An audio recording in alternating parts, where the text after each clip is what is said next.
Trampın Oval Ofisdə Zelenskini danlaması planlı siyasi hücum və qurulan bir tələ idi. CNN Trump-Zelenski görüşünü şərh edərkən belə yazıb. Nüfuzlu media qurumu hesab edir ki, prezidentlərin mübahisəsi Zelenskini gözdən salmaq və onun sonraki danışıqlardan kənarlaşdırmaq üçün planlaşdırıla bilərdi. Eyni məqalədə qeyd olunub ki, Ağ Evdəki bu mübahisəyə sevinclə reaksiya verən Kreml artıq Vaşinqton-Moskva münasibətlərini yenidən qurmaq üçün nəzərdə tutulan danışıqların davam edəcəyini, hətta qarşıdakı həftə sürətlənəcəyini gözləyir. Pərdə arxasında həmişə mümkün hesab edilən Trump-Putin görüşünün indi sürətləndirilərək təşkil edilə biləcəyi barədə söz-söhbətlər dolaşır. Bundan əlavə, Moskvada belə bir ümid yaranıb ki, Zelenskinin Trump və onun komandası ilə fikir ayrılığı fonunda Ukraynadakı müharibəni bitirmək üçün danışıqlar indi ikinci plana keçəcək və gizli şəkildə müzakirə edilən bir sıra gəlirli Birləşmiş Ştatlar-Rusiya iqtisadi müqavilələri ön plana çıxacaq.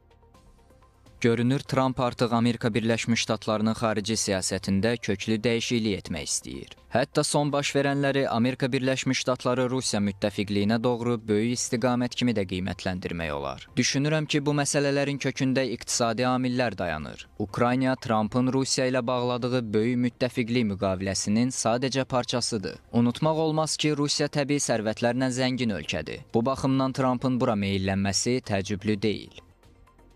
Kremlin Riyaddakı Birləşmiş Ştatlar Rusiya danışıqlarındakı əsas iqtisadi nümayəndəsi Kirill Dmitriyev CNN-ə bildirib ki, Vaşinqtonla əməkdaşlıq enerji sahəsində müəyyən razılaşmaları da əhatə edə bilər, lakin detalları hələ açıqlanmayıb. Bundan əlavə Financial Times yazır ki, Birləşmiş Ştatlar investorlarının Moskvanın Avropaya qaz nəqlini təmin edən və Almaniyanın Rusiya işğalının əvvəlində dayandırdığı Şimal Axını 2 layihəsinin yenidən başlamasına cəlb olunması üçün cəhdlər edilir. Ancaq Trumpın yanvardakı inaugurasiyasından sonra müşahidə olunan hadisələr iqtisadi mənfəətdən daha böyük bir məqsədə xidmət edir. Birləşmiş Ştatlar-Rusiya münasibətlərinin əsaslı şəkildə yenidən qurulmasına, Kremlə bu qədər yaxınlaşmaqla Trump administrasiyası qərb müttəfiqlərindən üz döndərmək və Avropanı Vaşinqtonun qlobal siyasətində baş verən bu seysmik dəyişikliklər qarşısında tək qoymaq riskini yaradır. Hətta hadisələrin bu qədər sürətlə inkişaf etməsi Kreml üçün də gözlənilməz olub. Rusiya prezidentinin mətbuat katibi Dmitri Peskov Rusiya Dövlət Televiziyasına verdiyi açıqlamada belə deyib. Əvvəllər bunu təsəvvür etmək çətin idi. Birləşmiş Ştatların yeni administrasiyası bütün xarici siyasət strukturunu dəyişir. Bu, bizim baxışımızla üst-üstə düşür. Uzun bir yoldan keçəcəyik. Çünki ikitərəfli əlaqələrin bütün aspektlərinə böyük ziyan vuruldu. Lakin iki liderin siyasi iradəsi davam edərsə, bu yolu kifayət qədər tez və müvəffəqiyyətlə keçəcəyik. Birləşmiş Ştatlar prezidentinin ənənəvi müttəfiqləri əvəzinə Kremlə üstünlük verməsinin səbəbi hələ uzun müddət geniş müzakirə mövzusu olacaq. Görünənsə odur ki, adətən gərgin, hətta açıq düşmənçilik xarakteri daşıyan Birləşmiş Ştatlar-Rusiya münasibətləri indi